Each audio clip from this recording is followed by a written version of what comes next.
A very good morning, friends. Today, a very important article was published in Economic Times. The title of that article was It is Democracy versus CAB. Before I go into the analysis part, I would like to give a synopsis of that what is this article actually tells. So, this article is talking about the controversy that is going on for CAB, which was a Citizen Amendment Bill. Basically, it talking about that how it is contradicting the fundamental democratic rights and what how we should be acting in the face of this bill. And this article is written by K Arun, and let's get into it. So before I go into the analysis part, I would like to discuss uh, for a few minutes about this bill standalone. So CBA, this is a Citizenship Amendment Bill. Uh, this basically seeks to provide Indian citizenship to non-Muslim refugees who are coming from Pakistan, Bangladesh, Afghanistan, who are actually facing the religious prosecution there. Okay, and according to this legislation, member of Hindu, Sikh, Buddhist, Jain, Parsi, and Christian communities who have come from Pakistan, Bangladesh, and Afghanistan till this is important. Uh, December 31st, 2014, and facing the religious prosecution there will not be treated as illegal immigrants and will be and instead of that they will be given the Indian citizenship. So this is basically the uh, idea behind this act, and since it is giving the uh, Indian citizenship only to the non-Muslim refugees. Uh, so, um, so what people are protesting against this law is that it is discriminating on the basis of religion for and that is to be for a particular community. So that was the whole controversy behind it. So let's uh, go to the vocabulary that was I find it important in this article. First was appeaser. Appeaser is nothing but a person who believe that if give the enemy what they want to do any harm. So basically they try to avoid any harm that can be caused by the enemy party if they do something that is not in accordance with the will or what enemy party wants. Another is expedience, the situation in which something is helpful or useful in a particular situation but is sometimes not morally acceptable. Third is zealot, a person who is fanatical and uncompromising in pursuit of their religion.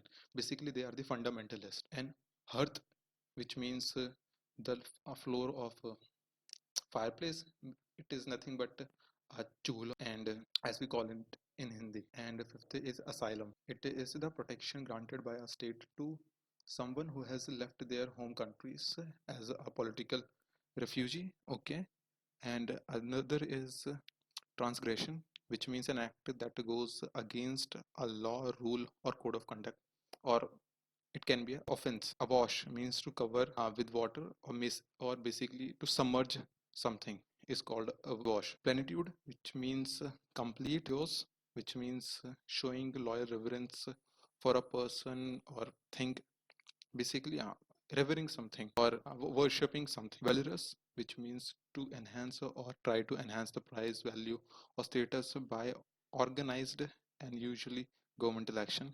Celibacy, someone an activity when someone is abstaining from having a sexual relationship. And other is eclectic, which means driving idea, style, or taste from a broad and diverse range of sources. Absolves means declare someone guilty free or basically to forgive someone. Accommodative is to willing to fit in with someone's wishes or needs. Self-explanatory. Rigorous means extremely thorough and careful. Again, self-explanatory. Pandering, which means to gratify or indulge in something which is most of the time is immoral. Eschew means to avoid something, and patronage means to given the support by some suzerainty, which means a right of a country to partly control another. So that is also self-explanatory. So now coming on to the analysis part, that what this writer is trying to say in this article, and how he's giving the how this act is going according to the fundamental ideas of our constitution, and how it is very anti-democratic, which directly discriminating a particular community. So this goes with that this bill has been passed in Lok Sabha already, and he says that citizenship bill is not so much about passing a law in parliament as about political strategy for the future, particularly in the next Lok Sabha election in 2024. Political parties do well to appreciate it as a complementary politics of the sectarian kind, linked to the move to create a nationwide insecurity over the national register of citizens, rather than a matter of giving refugee to victims of religious persecution in India's Muslim majority neighbors. So what this is basically saying is that it is not much about uh, passing just this law. It is the whole idea behind passing this law. He is saying that it is a political strategy that has been devised by this party, uh, which is basically to win the next Lok Sabha election also, which will be held in 2014. And following the ideology that has been behind this law is also the ideology that is behind National Register of Citizen that is going in Assam right now, and which Amit Shah is saying that will be conducted in the throughout the country as well after it is done in. Then he's saying that several opposition parties have extended support to the bill. They fear being labeled by BJP as a Muslim appeaser. Appeaser, we know what means.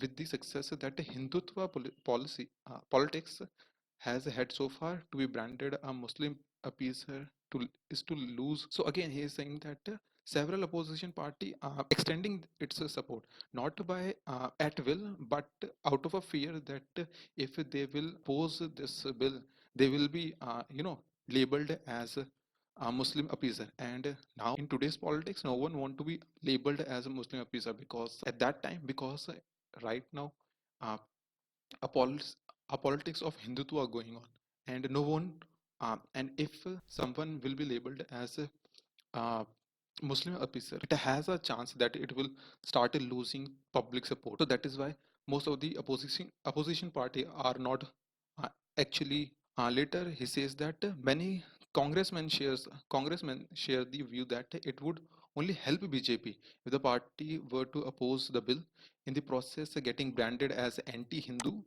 uh, against granting refugees to Hindu being chased out of their hearth and home by Muslim zealots in other countries. This would be politics of expedience that would harm not just Congress but also India itself. Self-explanatory. The reality is that India has a tradition of hosting diverse community. It is very true for several centuries, because it is not of a today thing. It has been going on from very long time, that India has been a host of several communities that has been prosecuted around the globe. Because if you take the example of Jews who were prosecuted in Israel, or some around 2000 years ago, they found a refugee in India. When they start they come from the sea area and established their community in the near coast of Pondicherry. So there is a history behind this, and we have never discriminated against any community that has come to India seeking a refugee here. So again, he gives several examples of these instances. For example, he says that the present day Kochi in Kerala has some 30 odd non-Malayalam communities settled here, uh, which goes back to around some 2000 year ago, and several streams. This is same again which I was saying. And we have also given a refuge to the Christians when they were Christian people who were following the Christianity at that time before reaching the Rome. The most ancient mosque in India was built in present time Kudangar in Kerala in the 7th century itself. The follower of Zarathustra or Zoroastrian who refused to give up their sun worship and convert to Islam, fled to India from Persia and integrated into Indian society as Parsis. So we have also given them refugee, which later Zoroastrian, and when they came here, they renamed their community as Parsis. Even as India organized Chinese seizure over Tibet and sought a good relation with China, it granted asylum to the Dalai Lama and his follower who had fled political oppression. Then he is saying that there has been a India's history.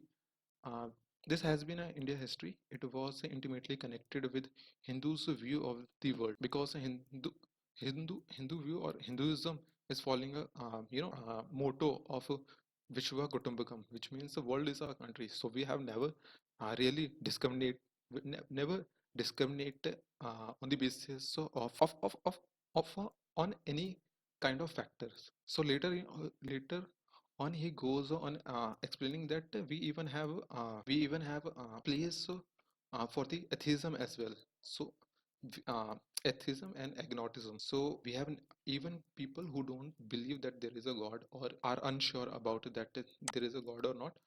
We have welcome those people as well.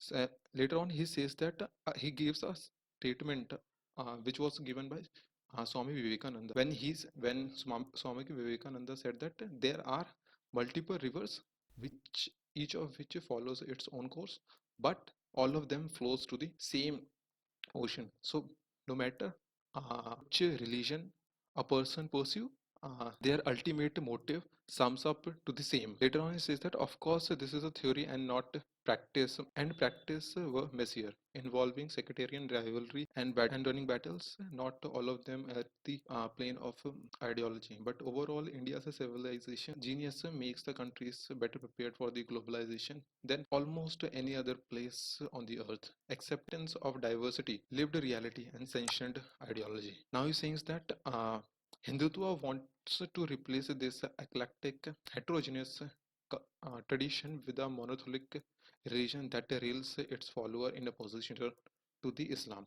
So what he is saying is that now this Hindutva policy, not Hinduism, Hindutva policy is trying to replace this heterogeneous tradition that we have, this secularism, this uh, you know that we have the idea that pluralism is the right word, that we in well people from all the communities. What this Hindutva is trying to do is that it is trying to create a monolithic religion, that this will be a Hindu nation only, and thereby it is railing its followers to oppose the Islam. Now he says that caste is a major obstacle when it comes to really Hindus as a Hindus for their faith's glory. It is far easier to rally them in a position, far easier to rally them in a position with someone else posed as an enemy. Hindutva seeks to drain traditional Hinduism of its accommodative, expensive, and make it a sectarian faith that brand devi- deviant. So what he's saying now there is that Hindutva is trying to use the traditional Hinduism and using it to to create sectarian faith and propagate. And later he compares that this present Hindutva policy ideology is similar to the ideology that Jinnah had at the time of partition of two nation theory, that it it it it has to be now a Hindu country only. People from other religions will be there. Then he says that again that it is a political strategies coherence to this. It is vital to appreciate the pandering to non-democratic demands of Muslims and minorities violating democracy.